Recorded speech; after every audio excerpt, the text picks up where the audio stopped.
For most of my life, I thought I was sleeping fine. 8 hours a night, in bed by 10. But I woke up feeling like I had been hit by something. And I couldn't explain it. I knew I was tossing and turning. I would get up in the middle of the night to use the bathroom. I thought that was fairly normal. Now at this point, I already had lost 110 pounds. I've been training for marathons. I was eating well, genuinely well. It's never been perfect, but I was not eating garbage. But I still couldn't get a decent, consistent recovery score no matter what. And I was feeling it. So at this time, I was already pretty much tracking everything, but I wasn't paying attention. So I started. And not just glancing at the number and moving on, which I know so many people do. So many of my friends wear the Oura Ring, they wear the Whoop, they sleep track with Apple Watch. They know their numbers, but they're not paying attention to why those numbers are happening and adjusting. I actually wanted to see what was going on, cross-reference my day, see what I was eating, see if that was having any effect on my sleep. Because we all know that having spicy food at night probably isn't the best thing, but what about the other things? So I started keeping notes, looking for patterns. Because the foods that were quietly wrecking my sleep weren't actually junk foods. They weren't obvious. Some of them were actually foods that are good for me. And one of them I ate every single day for years and never once connected it to my sleep. Looking back on it, now I feel kind of silly, to be honest. Now, I already released a sleep video a couple weeks ago where I talk about the things that I changed to get the perfect sleep. This was actually 90 days way in the past. This was before I actually started trying to perfect everything to get the perfect night of sleep, which now I do. Now, here's the problem with sleep tracking. Most people, including myself for a long time, use it completely wrong. You look at your recovery score and you just kind of go, that's rough. Most of the time, people connect it to their workouts they're doing the day before, and they just think that maybe they just need to relax for a day. Maybe they connect it to a bad day of work. All of that makes sense. But you move on, and then you have the same thing night after night. You never actually get to the point to where you get that really perfect sleep, which makes a huge difference.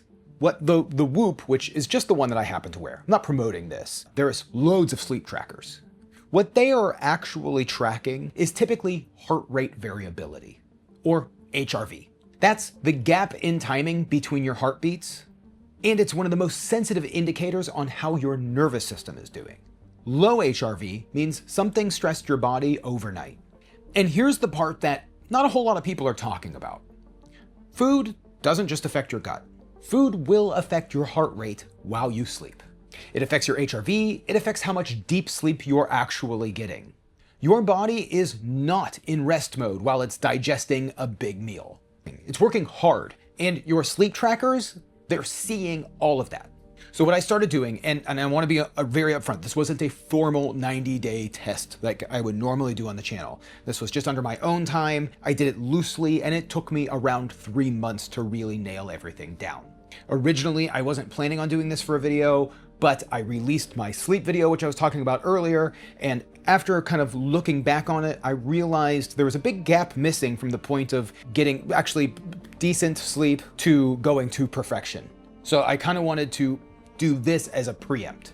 After I fixed a lot of this is when I started adding in things like magnesium and doing the kiwi and the sleep mask and the tart cherry juice. And a lot of those things I've been doing intermittently over time, but to really see a huge difference was fixing these things first and then adding in the things that helped later.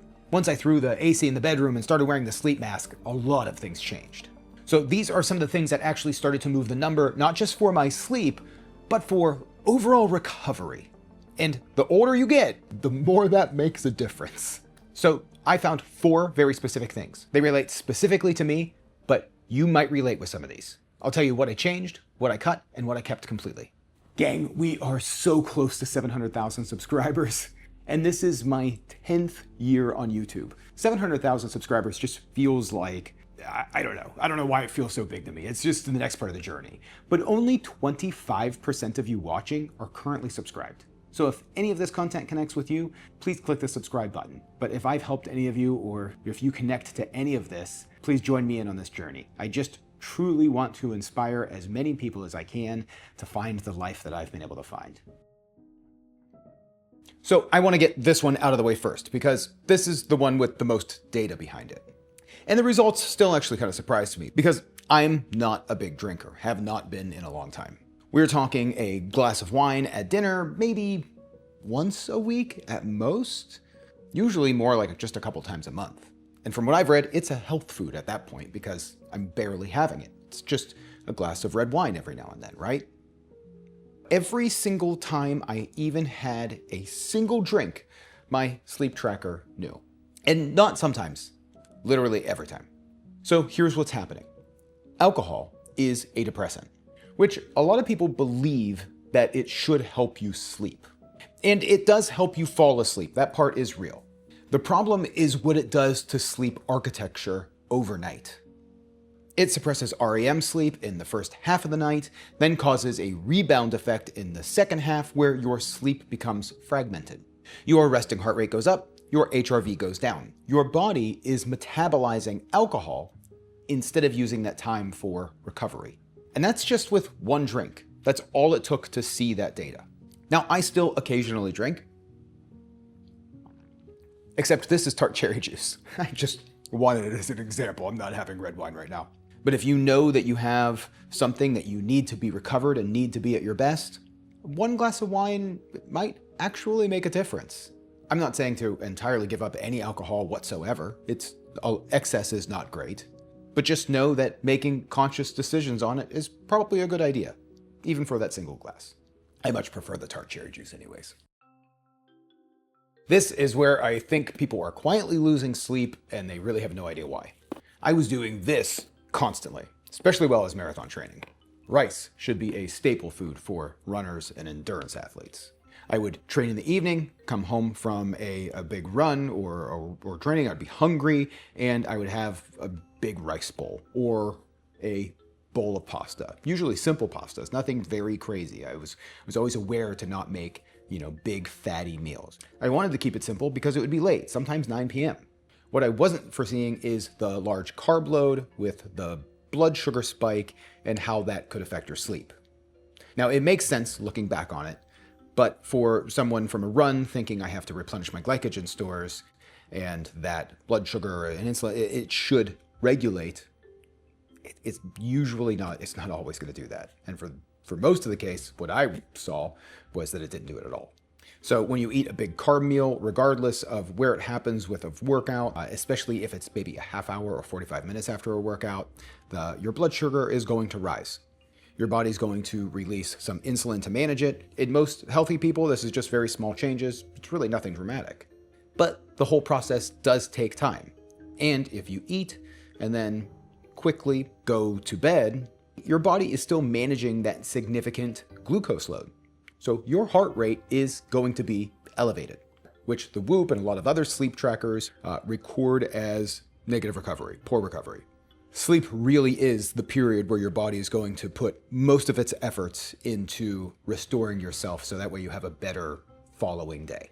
So I didn't really change what I ate. I still eat a lot of carbs. This is still a staple. I love my rice and pastas. I just changed when I eat them and how much I eat them at certain times.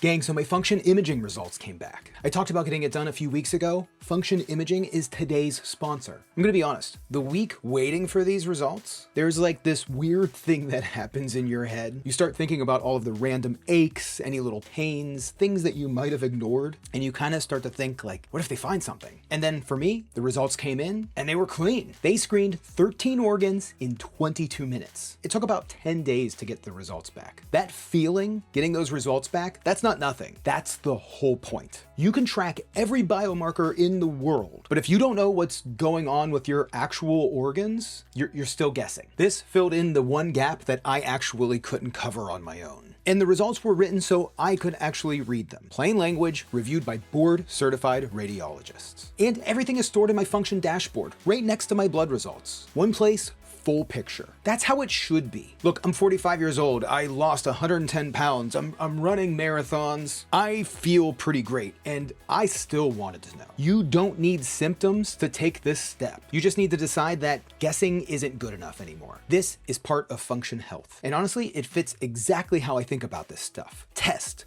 Don't guess. No one's pushing supplements or pills. It's just data about your own body. And it's the most affordable advanced MRI on the market today. It's incredible. Gang, if you've been thinking about getting proactive with your health, this is the move. The first 1,000 of you get $100 off using my link below or code STACHESCANS100 at checkout. You can go to functionhealth.com/scans. The link is in the description. Function Health, thanks for sponsoring today's video and creating such an incredible proactive product for your health. It's phenomenal.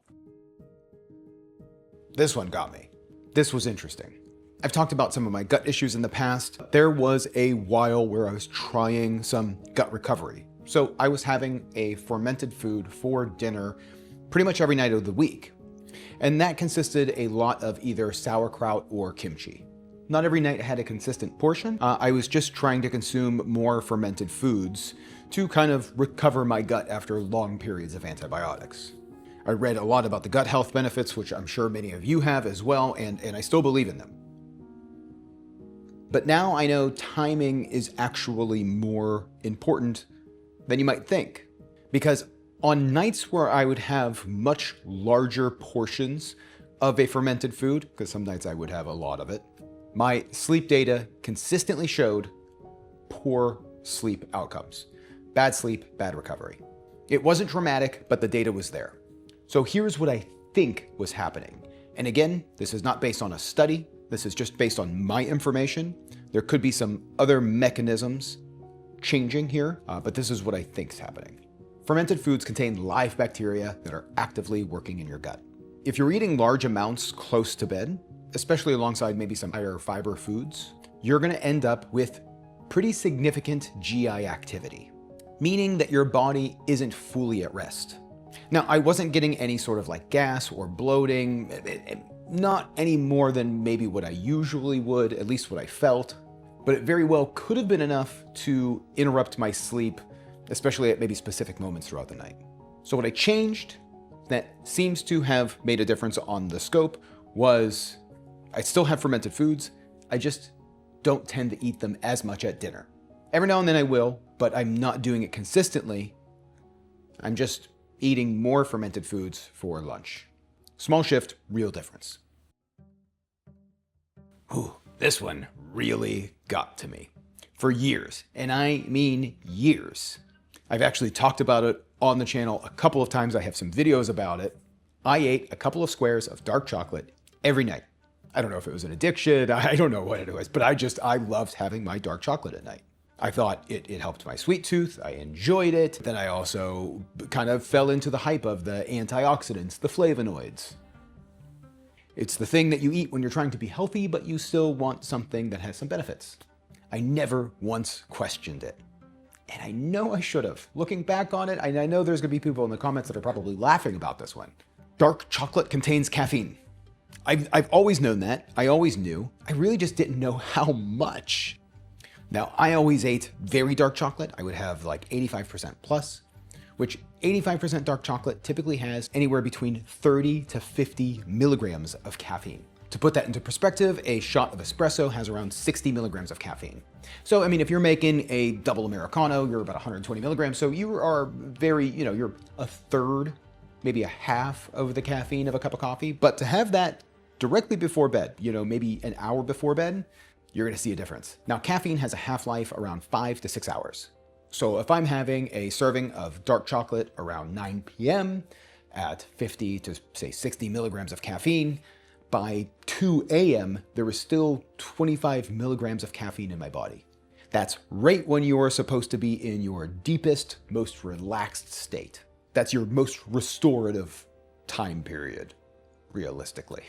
But it's not just the caffeine. I didn't know this, but dark chocolate also contains other stimulants. Theobromine, I believe I'm pronouncing that correctly. Theobromine is similar to caffeine, but it actually has a longer half-life. It's around 7 hours. Now, theobromine can relax muscles, but it can also stimulate your heart rate. So what I was doing pretty much every night before bed, and what I know, there's actually a decent amount of people that also do this. I've talked to other people that have chocolate right before bed.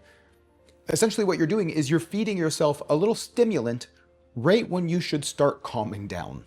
So what happened when I stopped? My sleep scores started improving. I started noticing more days of full recovery, green recovery, and days where I actually would feel the recovery. Dramatically different. So here's where I actually landed, because I want it to be realistic. This is not a super clean, like I cut everything and now everything's perfect story. I know I just said that it's dramatically better, but that was after cutting, finding a happy medium, and then adding and finding a happy medium. So I still have a glass of wine every now and then. Like I said, it probably is more rare while I'm in my marathon training cycle. Outside of that, I just realized that I know it does make a difference. So I do make decisions based on that. For late night carbs, I adjusted timing more than anything.